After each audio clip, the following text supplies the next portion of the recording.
నేను జర్నలిస్ట్ నవత. కొంతమంది మూర్ఖులు మాట్లాడుతున్న మాటలు వింటుంటే అసలు వీళ్ళు అర్థమై మాట్లాడుతున్నారా, అర్థం కాక మాట్లాడుతున్నారా, వీళ్ళ అంతిమ లక్ష్యం ఏంటి అనేది అర్థం కావట్లేదు.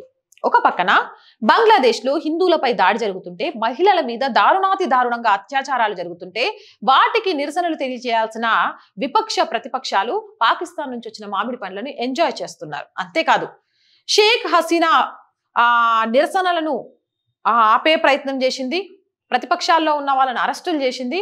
అందుకే ఈరోజు దేశం వదిలి పాడిపోయే రోజు వచ్చింది. కాబట్టి మోదీ కూడా ప్రతిపక్షంలో ఉన్న వాళ్ళని అరెస్ట్ చేపిస్తున్నాడు, మోదీ కూడా తనకు నచ్చిన పంతాలు వెళ్తున్నాడు, రేపు ఏదో ఒక రోజు అదే జరుగుతుంది అని దేడిది మాగ్గాల్లో ఇలాంటి మాటలు మాట్లాడతారు అని మరికొంతమంది అంటున్నారు. అవునా కాదా? షేక్ హసీనాకు మోదీకి ఏదైనా పోలిక ఉందా? మోదీ అరెస్ట్ చేయించడం ఏంటి? ఈడీ సిబిఐ కేసుల్లో అరెస్ట్ అయిన వాళ్ళలో ఇప్పటి వరకు ఎలాంటి ప్రూఫ్స్ దొరకకుండానే అరెస్ట్ అయ్యారా? నిజంగా గనక భారతదేశంలోని ప్రజలు ఎదురించాలి, పరిగెత్తించాలి అంటే ఈ దేశంలో ముందు పరిగెత్తాల్సింది కాంగ్రెస్ పార్టీ. ఎమర్జెన్సీని తీసుకొచ్చి దేశాన్ని అల్లకల్లోలం చేసి సగం మందికి పైగా జనాన్ని జైళ్లలో పెట్టి, ప్రశ్నిస్తున్న వాళ్ళని జైళ్లలో పెట్టి, తమకిష్టం వచ్చినట్టుగా రాజ్యాంగ సవరణలు చేసుకొని తమకు నచ్చిన ఒక వర్గానికి పెద్దపీట వేసిన ఇందిరాగాంధీ హయాంలోని కాంగ్రెస్ పార్టీని ఎందుకు ఉరికించలేకపోయారు?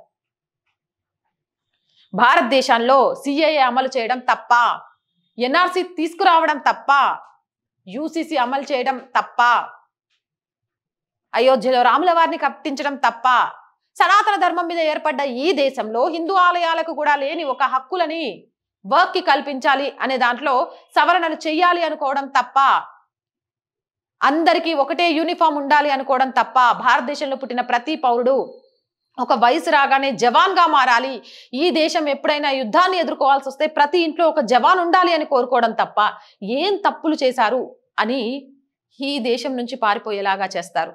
ఈ మూర్ఖుల్ని ఏమనాలి? సత్సంబంధాలను తెలియజేయడం కోసం ఇప్పుడు మనతో మంచిగా ఉండే వాళ్ళకి ఇంటికి మనం వెళ్ళామనుకో ఏం చేస్తాం? పండ్లో ఫలమో ఏదో ఒకటి తీసుకొని వెళ్తాం. ఎందుకంటే అవి ఇచ్చి బంధాన్ని మెరుగుపరచుకోవడానికి. మరి పాకిస్తాన్తో ఏ సత్సంబంధాలు ఉన్నాయని ఈరోజు రాహుల్ గాంధీకి మామిడి పండ్లు వచ్చాయి? రాహుల్ గాంధీతో పాటు విపక్ష ప్రతిపక్షాల్లో ఉన్న 10 మందికి మామిడి పండ్లు ఏ ఉద్దేశంతో వచ్చాయి? అది ఒక పక్కన అదే పాకిస్తాన్ సహాయంతో బంగ్లాదేశ్లో అల్లకల్లోలాలు జరుగుతూ అక్కడున్న హిందువుల పైన, అక్కడున్న మహిళల పైన ఊచకోత జరుగుతున్న సమయంలోనే మరి ఎందుకు మాట్లాడట్లేదు? ఏమైపోయింది ప్రియాంక గాంధీ? ఏమైపోయింది సోనియా గాంధీ? ఆడపిల్లల వీడియోలు చూస్తుంటే రక్తం మరిగిపోతుంది, అంతే భయము ఆవేదన కలుగుతుంది. వీళ్ళు ఆడవాళ్ళు కాదా? కనీసం స్పందించాలి అనిపించలేదా? ఇలాంటి వాళ్ళ గురించి మాట్లాడడానికి, విమర్శించడానికి నోరు రాని నోర్లకి మోదీని పరిగెత్తిచ్చేస్తాం, రాబోయే రోజుల్ని కనిపెట్టాలి, రేపు భారతదేశ పరిస్థితి ఇంతే, భారతదేశ పరిస్థితి ఇంతే అని చరిత్రలో చాలా సార్లు చదివిన రోజుల నుంచి భారత్ ప్రపంచంలోనే అగ్రగామిగా 3వ స్థానంలోకి చేరింది అని సగర్వంగా చెప్పుకునే స్థాయికి వచ్చాం.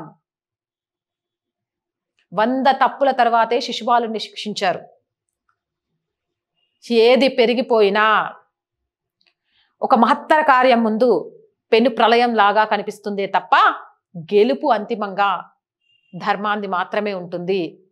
ఆ విషయాన్ని విస్మరించి మోదీ పారిపోతాడు, మోదీ దిగిపోతాడు అనే మాట్లాడే వాళ్ళకి టైంపాస్ కాక, తిన్నది అర్రక్క చేస్తున్న వ్యాఖ్యలే తప్ప ఇలాంటి వాళ్ళ మాటల్ని బుర్రలోకి పెట్టుకొని ఆలోచించే టైము తీరిక ఎవరు లేరు.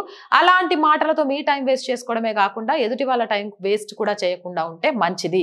ఏదేమైనా కానీ మేరా భారత్ మహాన్, దీన్ని విచ్ఛిన్నం చేయాలి అని చూస్తే ఖచ్చితంగా విచ్ఛిన్నమైపోయిన వాటి పరిస్థితి ఏంటో ఆలోచించండి.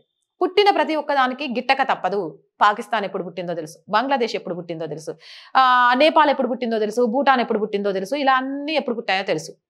కానీ సనాతన ధర్మం మీద ఏర్పడ్డ ఈ భరతమాత ఎప్పుడు పుట్టింది? పుట్టుక లేని భరతమాతని గిట్టించాలని చూస్తున్న వాళ్ళు పుట్టిన ఆ దేశాలు గిట్టక మానవు అనే విషయం గుర్తించలేకపోతున్నారా?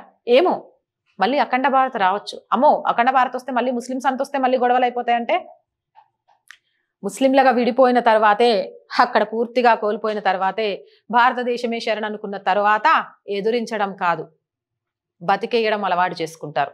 ఏమంటారు? కామెంట్ సెక్షన్ లో పెట్టేయండి. మోర్ వీడియోస్ కోసం మన ఛానల్ వెంటనే సబ్స్క్రైబ్ చేయండి. నచ్చిందా లైక్ చేయండి, షేర్ చేయండి, సపోర్ట్ చేయండి. ప్రతిరోజు అందరికీ గుర్తు చేస్తుంది, మళ్ళీ గుర్తు చేస్తున్నాం. ఒక్కలతో మొదలైన మన ఆర్ వాయిస్ 1,00,000 మందిని దాటి అడుగులు ముందుకు వేస్తుంది. ఇదంతా మీరు అందిస్తున్న ఆదర అభిమానాలే. ఇంకా వీలైనంత మందికి సబ్స్క్రైబ్ చేసుకోండి. జాతీయవాదాన్ని, సనాతన ధర్మాన్ని నిష్పక్షపాతంగా ఈ ఛానల్ ప్రజలకు అందిస్తుంది అనుకుంటే ఖచ్చితంగా ప్రతి వీడియోని షేర్ చేయండి, దాంతోపాటు లైక్ చేయండి. అండ్ ఆర్థికంగా కూడా మీ చేయుత ఈ ఛానల్కి చాలా చాలా అవసరం.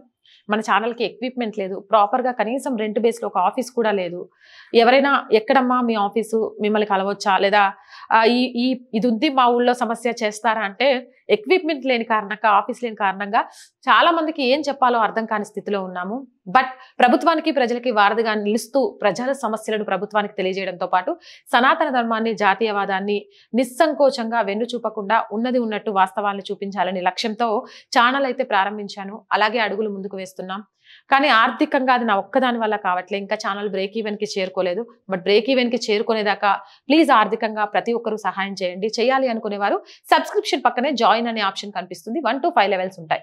ఏదో ఒక లెవెల్లో సపోర్ట్ చేయండి. అలాగే స్క్రీన్ మీద అకౌంట్ డీటెయిల్స్ తో పాటు Google pay, phone pay number కూడా ఉంటుంది. So please support our channel, subscribe our channel. జై భారత్.